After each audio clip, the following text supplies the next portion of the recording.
je bénis mon père, mentor qui va bientôt faire son entrée. Pour ce temps qui nous a été donné de parler de sa part, je bénis directement les serviteurs et servantes de Dieu pour leur temps et je remercie l'Église d'être venue. Ce matin, j'aimerais parler d'une prédication folle. J'aimerais parler d'un thème compliqué. J'aimerais parler d'un thème scandaleux. Si vous n'allez pas me comprendre aujourd'hui, vous me comprendrez dans 2 ans.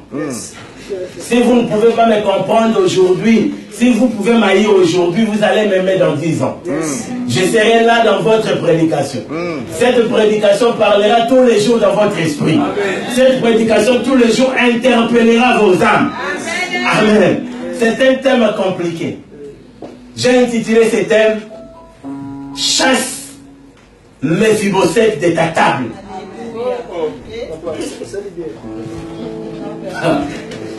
Je vous ai dit, vous allez m'haïr. D'autres ne pourront pas comprendre cette prédication. Mais prenez seulement le temps de m'écouter. Après, nous allons prier. Je réponds, je dis ceci. La prédication de ce matin s'intitule « Chasse Méphibosheth de ta table ». Amen.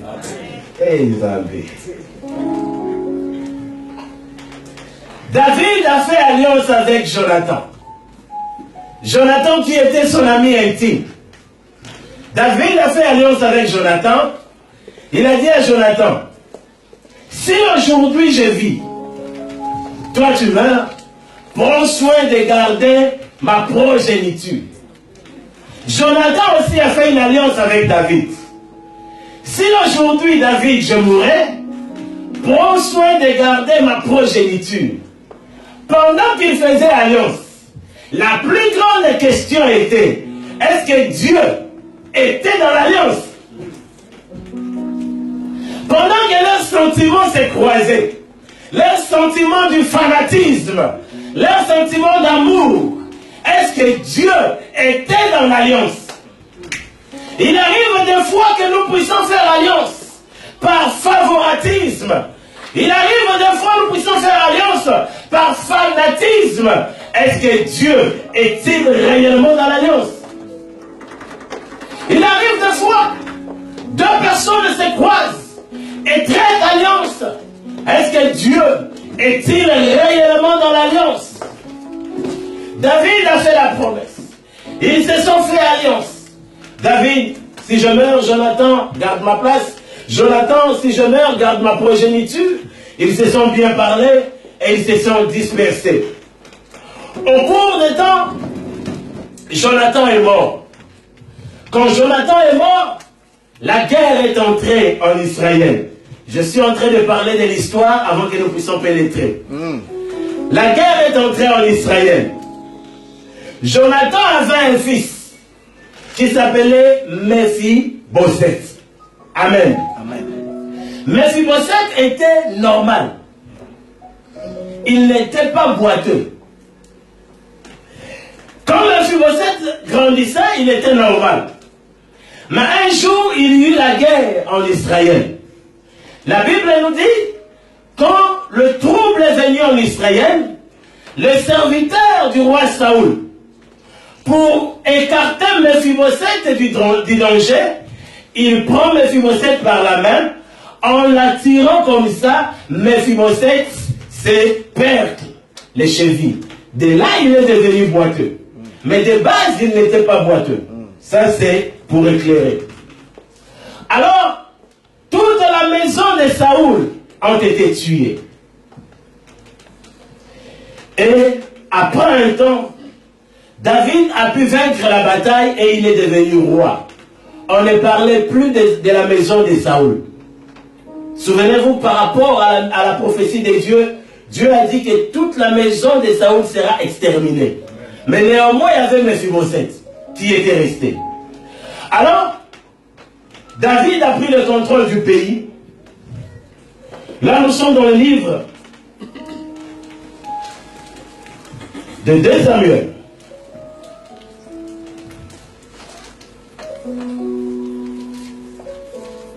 Ouvrez dans le livre de 2 Samuel, c'est juste après Samuel. C'est le chapitre 9. 2 Samuel, chapitre 9. Chasse Méphibosheth de ta table. Verset 1. Ça sera une longue lecture, mais nous n'allons pas le lire. Je vais expliquer parce que nous avons le temps de lire notre texte de base aujourd'hui.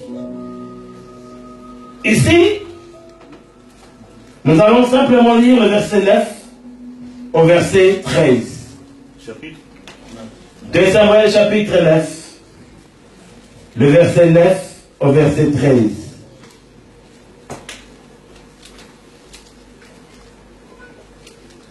Wow.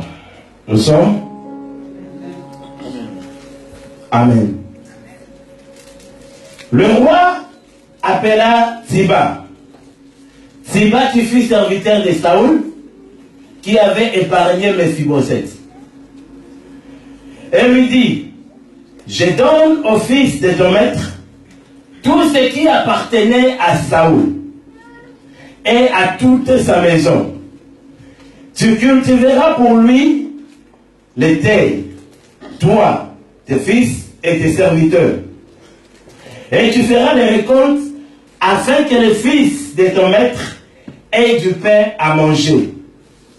Il dit au roi, ton serviteur fera ce que le roi, mon seigneur, ordonne à son serviteur. Et Méphibosheth mangea à la table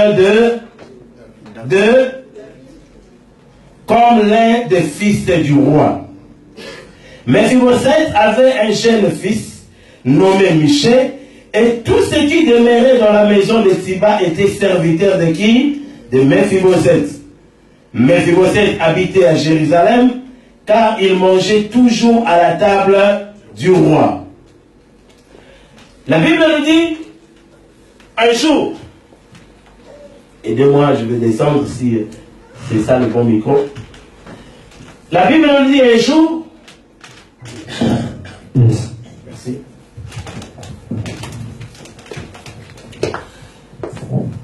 David est devenu roi en Israël. Quand il est devenu roi, il a fait du bien, il dit, j'aimerais avoir le fils, parce qu'on lui a parlé que Jonathan, ton ami, avait un fils, mais ce fils était perclus de pied. Il habitait où? À Lodébar. David a envoyé un serviteur aller chercher Méphibosheth à Lodébar.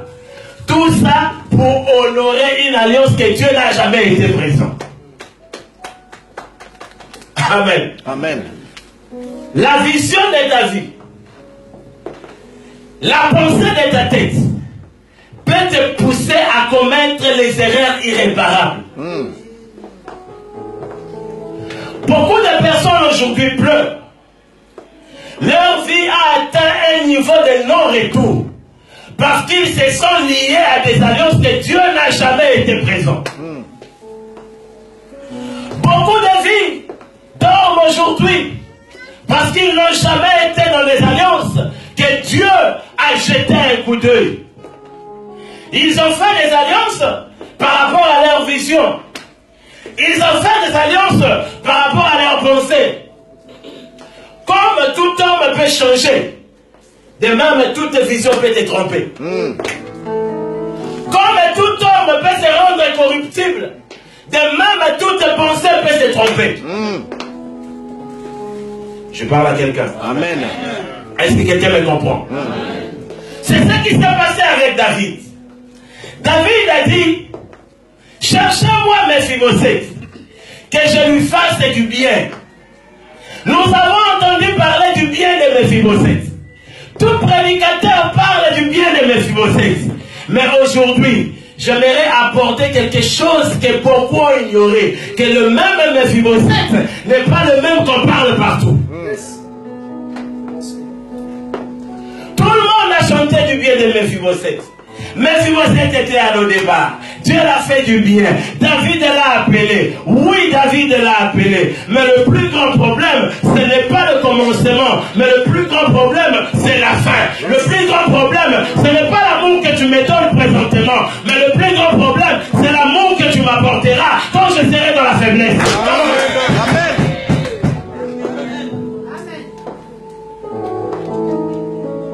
Est-ce que je parle à quelqu'un? Le présent ne compte pas. Mais ce qui compte, c'est ce qui va arriver au fil du temps. Au fil du temps, la nature révélera la face cachée de tout chacun parmi nous. Amen. Nous avons été ensemble. Nous nous sommes promis des secrets. Nous nous sommes promis de garder toujours ces secrets d'intimité. Mais toi, tu avais ces secrets comme étant un gage. Qu'un jour, tu exposeras au moment où je serai faible. Amen. Hey! Un homme de Dieu, un homme élu, un homme protégé par Dieu, même dans sa faiblesse, Dieu tâchera toujours avec lui. J'aime Samson. Quand il n'avait plus des yeux, dans la faiblesse de sa vie, mais Samson était capable de tuer le nombre qu'il n'a jamais été tué. Il n'a jamais tué quand il était fort. Je parle à quelqu'un. Quand tu es faible, t'inquiète. Il y a une force redoutable qui te renouvelle en toi. David a appelé Mephibosheth. Mephibosheth est venu devant David.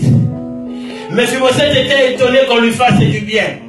David, il a dit, j'ai promis à Jonathan ton père de te faire du bien et je garderai ma parole. Amen. Il arrive des fois dans la vie, nous gardons nos paroles pour honorer une vie. Mais le plus grand problème, toi tu gardes ta parole. Est-ce que l'autre est fidèle? Moi je t'aime. Je t'ouvre mon cœur. Est-ce que toi tu es fidèle? Papa, ta femme t'aime. Elle t'ouvre son cœur. Mais est-ce que toi tu es fidèle? Maman, toi également. Ton mari t'aime. Mais est-ce que toi tu es fidèle? Il y a un homme de Dieu qui a dit ceci, j'ai aimé cela. Il a dit, en passant, si tu ne peux pas être fidèle à ta femme ou à ton mari, comment seras-tu fidèle à un Dieu que tu ne vois pas? Ah Jésus, que Dieu te bénisse. Amen. Amen. Révélons. Mephibosheth est venu. Il habitait tous les jours avec David. David lui a dit, à partir d'aujourd'hui, tu mangeras à ma table. Manger à la table de quelqu'un n'est pas donné à n'importe qui. Demandez-nous qui avons étudié dans les écoles catholiques. Il y a Nasali 4 ans l'internat, collège Chibang. Nasali 2 ans dans Bazabom. Il y a collège Chibang où je n'ai jamais mangé à la table des prêtres. Mais il y a seulement un jour que j'ai mangé à la table des prêtres, c'était en Bazabom. Et ce jour c'était quand un de mes amis m'avait blessé dans la tête, pour maintenant me gratifier. Les prêtres m'ont appelé pour dire viens manger avec nous. Pour moi c'était un miracle. Ceux qui connaissent les catholiques le savent. Manger à la table d'un prêtre, c'est un miracle. Amen. Amen. Vous serez là, mais vous ne mangerez jamais à la table d'un prêtre.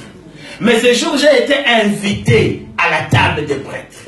C'est-à-dire, la valeur de la table, c'est seulement quelqu'un qui peut connaître ça. Quand quelqu'un t'invite à sa table, c'est-à-dire, il t'ouvre son cœur. Amen. Quand quelqu'un t'invite, viens manger avec moi. Cette personne a plus de confiance en toi. Parce que la nourriture, c'est la porte de la vie et de la mort. Plusieurs aujourd'hui sont morts parce qu'ils ont été empoisonnés. Plusieurs aujourd'hui ne vivent plus parce qu'ils ont été empoisonnés avec ceux qui ont mangé dans leur table. Alors David a dit à Mephibosheth, viens, partageons la table. Tu seras traité comme fils du roi. Or, quand David a dit tu seras traité comme fils du roi, David d'autre part donné à Méphibosheth l'autorité qu'il avait perdue. Est-ce que toi, David, tu peux rétablir l'autorité que Dieu a déchue? Non. Qui es-tu, David, pour rétablir l'autorité que Dieu a déchue? C'est Dieu qui a dit que la maison de Saoul ne sera plus comptée sur la terre. Mais toi, David, qui es-tu pour déterminer l'autorité à remettre sur Méphibosheth? Est-ce que tu as demandé à Dieu? David a dit, tu mangeras à ma table et tu seras traité comme fils du roi. Légalement parlant, qui est fils? C'est celui qui peut remplacer son père. Est-ce que je parle à quelqu'un? Amen. Amen. Ouais. Un fils, c'est celui qui peut remplacer légalement son père. Mon père ne peut ou ne pas être là, je signe à sa place. Je dis mon nom est Mbiye, je signe à la place de Mbiye. N'est-ce pas? C'est là, de loin ou de près, engage notre père. Je parle à quelqu'un? Amen. Est-ce que ça passe? Ça passe. Amen. Amen. David a dit, tu seras le fils du roi. Et il disait bien, il disait à l'aise. Mais comme je disais au départ, ne regarde pas la personne aujourd'hui. Donne-lui du temps. Ne te fie pas à l'apparence. Donne-lui du temps. Frère, ne sois pas frappé par un coup de foudre. Laisse le temps. Amen. Ah, Jésus. Amen. Amen. Tu peux être frappé par un coup de foudre. Ah, elle est jolie. Je vais l'épouser. Je fais tout pour l'épouser. Laisse le temps. Peut-être cette beauté, c'est du make-up. Laisse le temps que la vraie beauté se révèle. Amen. Laisse le temps, reste calme. La nature est le meilleur élément de révéler l'être caché de tout chacun parmi nous. Amen. Je crains Dieu. Je prêche le Seigneur. Je suis le serviteur de Dieu. On est d'accord avec toi. Mais papa, on te donne le temps. Le temps va réellement nous révéler qui tu es. Méphibosheth mangeait à la table du roi. Il parlait comme les enfants de la maison. Mais un jour, je disais ceci. C'est dans la faiblesse que Dieu te sauvera. Un jour, Absalom, qui était le fils du roi David, s'est révolté contre son père. Il a conquis presque la grande armée d'Israël pour combattre David. Ça, c'est un autre thème que je ne veux pas entrer dedans. Salomon avait pris Achitophel. Salomon avait pris les bras droits de David pour combattre David. Alors Absalom, en attaquant son père n'avait plus de force, il a fui. C'est là où commence notre prédication. Avant, c'était l'introduction. Alors, David a fui avec tous ses hommes de main. David est allé se réfugier par-ci, par-là. Vous connaissez l'histoire. David fuyait, c'est là où il a écrit le livre des psaumes. Quand il était en fuite, quand son fils le menait la vie difficile, David fuyait par-ci, par-là. Un roi qui était roi, mais il était déchu de sa royauté et dormait dans des montagnes, dormait par-ci, par-là. Le roi était en train de fuir son propre fils. Je n'aborde pas ce sujet. Je passe. Le roi fuyait. Le roi était loin. Un roi vagabond.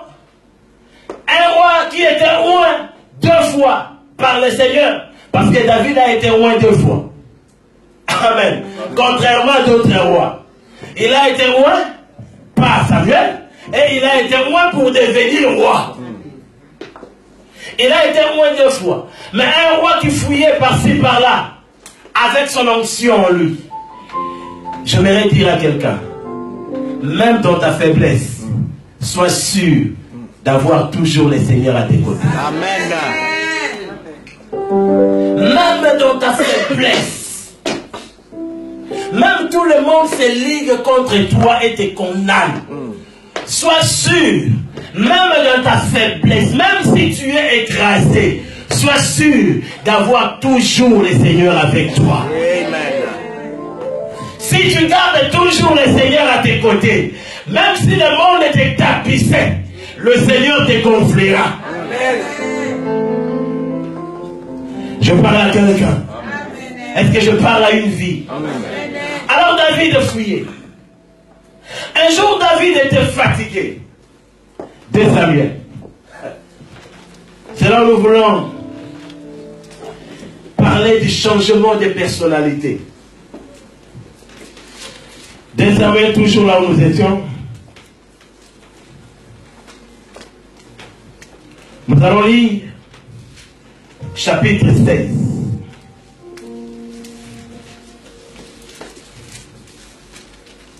Est-ce que nous sommes?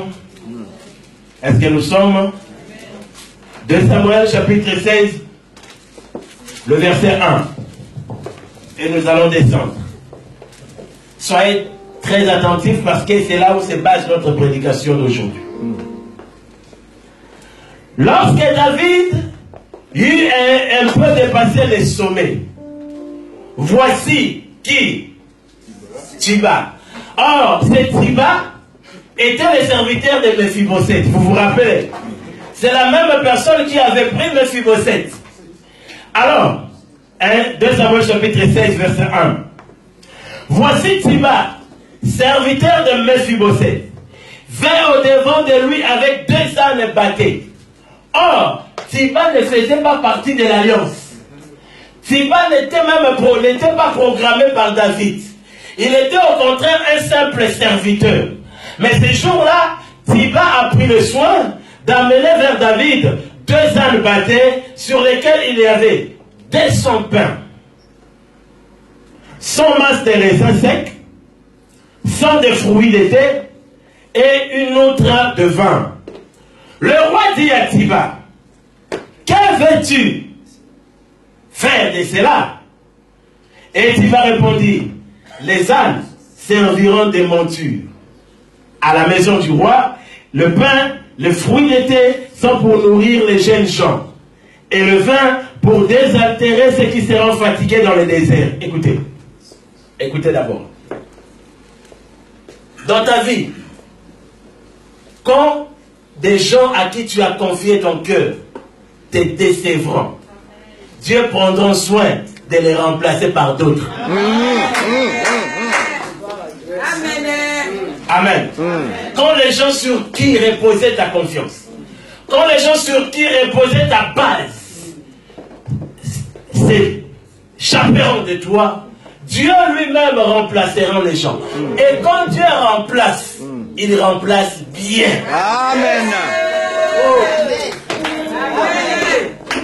Je réponds. Quand Dieu remplace, il remplace bien. Et puis très bien. Amen. Amen. Dieu remplace très bien. Voilà pourquoi dans la vie, quand nous sommes déçus par les gens, reste calme. Quand nos cœurs sont brisés par des gens, restons calmes. Car Dieu remplacera quelqu'un qui va bander les plaies, qui va soigner les plaies et qui va te donner un avenir. Amen. Est-ce que je parle à quelqu'un? Est-ce que je parle à quelqu'un? Si tu crois avec moi, tu dis Amen. Est-ce qu'on acclame le Seigneur ensemble pour l'adorer? Amen. Il remplace bien et très bien. Amen. Voilà pourquoi j'annonce que ceux qui veulent quitter ta vie, qu'ils le fassent aujourd'hui. Car demain, Dieu les remplacera. Et quand Dieu les remplacera, ils vont te regretter. Hey Jésus. On me fait signe les 5 minutes qui me restent. Alors je vais avancer pour terminer. Alors, la Bible dit Le roi dit, David, où est le fils de ton maître? Écoutez maintenant là où se trouve notre histoire. Thiba était là, David était roi, il demande à Thiba, où est le fils de ton maître? C'est-à-dire, Méphibosheth, il est où? Parce que s'il y a une personne qui devrait m'être redevable dans la vie, c'est Méphibosheth. Il y a des gens que tu as investi tout en eux. Mais, bien aimé, de leur part, tu t'attendras à une déception.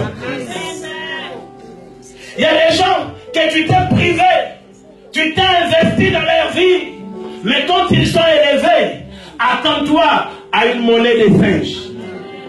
Alors David a dit, où est ton fils? Où est le fils de ton maître? Thiba. La réponse de Thiba m'a scandalisé. La réponse de Thiba m'a fait, je ne sais pas, je suis devenu fou à cause de cette réponse. Écoutez, Thiba répondit au roi, voici il est resté à Jérusalem, car il a dit, aujourd'hui la maison d'Israël me rendra le royaume de mon père. Ah! Le cœur de l'homme. Le cœur de l'homme. J'étais traité comme le roi. Tu avais la légalité de mes fils. Mais hors dans ta pensée, tu te disais, un jour, je renverserai ce roi, car il n'est pas mon père. Bien aimé, je voudrais dire à quelqu'un, le plus grand problème dans la vie, ce n'est pas d'avoir un père, mais le plus grand problème dans la vie, c'est d'avoir une vision du père. Je n'ai pas besoin que tous mes enfants soient mes enfants, mais j'ai besoin que les enfants portent ma vision. C'est vrai. Amen. Méphibosheth était là, en train d'attendre l'opportunité. Par là, nous comprendrons que si Méphibosheth avait une opportunité d'assassiner le roi, il pouvait le faire. Parce qu'il disait, aujourd'hui, Israël me rendra la maison de mon père. Et il continue à dire, le royaume de mon père. Un homme qui était perclé de pieds, un homme qui était handicapé, pouvait-il devenir roi en Israël? Parce que d'après la loi de la royauté en Israël, un roi c'est un guerrier. Or lui il était faible. Mais son plus grand problème, ce n'était pas seulement de devenir roi. Son plus grand problème était de bloquer la vision de David. Le plus grand problème était de bloquer la vision parce qu'il n'avait pas la capacité de diriger. Il n'avait pas cette probabilité d'être en guerre. Mais son plus grand problème, il se disait, quand David ne sera plus là, je sais que je ne vais pas être roi, mais il y a une chose que je peux faire, stopper la vision de David. Je dis à quelqu'un, personne ne stoppera ta vision. Amen. Amen. Je dis à quelqu'un, personne. Et je reprends personne. Amen. Que ce soit le membre de ta famille, tes amis, de l'église, de la société, personne ne stoppera ce que Dieu a mis en toi. Amen. Et David a dit maintenant, pour terminer, il a dit, Thiba, voici tout ce qui appartient à Méphibosheth et à qui? Aujourd'hui, je déchire Méphibosheth de toute autorité. Je le donne à toi. Je lui ai traité comme mon fils. Mais Méphibosheth avait un plan. Voilà pourquoi, avant que nous puissions terminer, j'aimerais scandaliser ta vie. J'aimerais te dire, on va faire une prière. Que tout celui qui se pointe dans ta vie comme étant ton ami, mais ton ennemi. Le dimanche passé, je dis ceci. Vaut mieux un ennemi que tu vois, que tu maîtrises, qu'un ami ennemi que tu ne vois pas. Cet après-midi, nous voulons prier que Dieu puisse exposer tout celui qui prétend dire qu'il est notre ami. Or, il est notre ennemi. Cet après-midi, pour chasser au loin tout ce qui prétend faire alliance avec nous, mais ayant un mauvais motif dans sa bouche. Je vais dire à quelqu'un, ce matin, cet après-midi, je parlerai de la vision. Quand le Père reçoit une vision, c'est pour impacter les fils. Quand les fils reçoivent la vision, pour exécuter la vision du Père. Quel que soit l'ennemi, rien ne pourra t'éraser au nom de Jésus. Rien ne pourra arriver à ta vie, rien ne pourra combattre ta vie. Car ton papa est là. J'ai dit à quelqu'un, ton papa est là, nous sommes debout, on acclame très fort le Seigneur.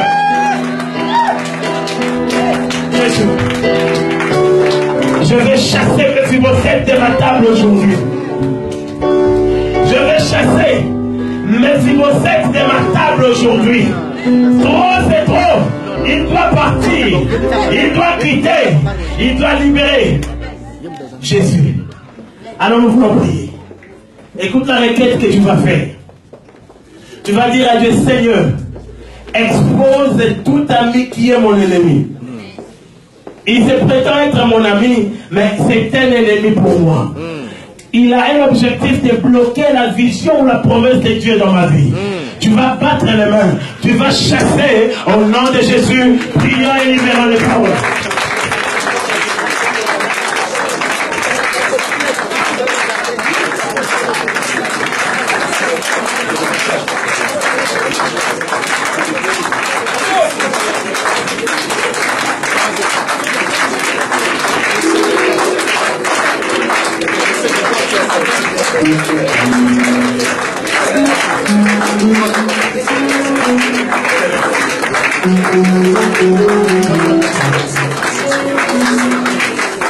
Amen. On peut s'asseoir. Sois béni, bien-aimé. Alléluia. Amen. Il faut mettre ce message sur Facebook. Alléluia. Amen. Ce soir même. Aujourd'hui, si tu veux quitter David, quitte-le maintenant. Si tu veux partir, abandonner David, c'est maintenant. Parce que Dieu te remplacera. Amen.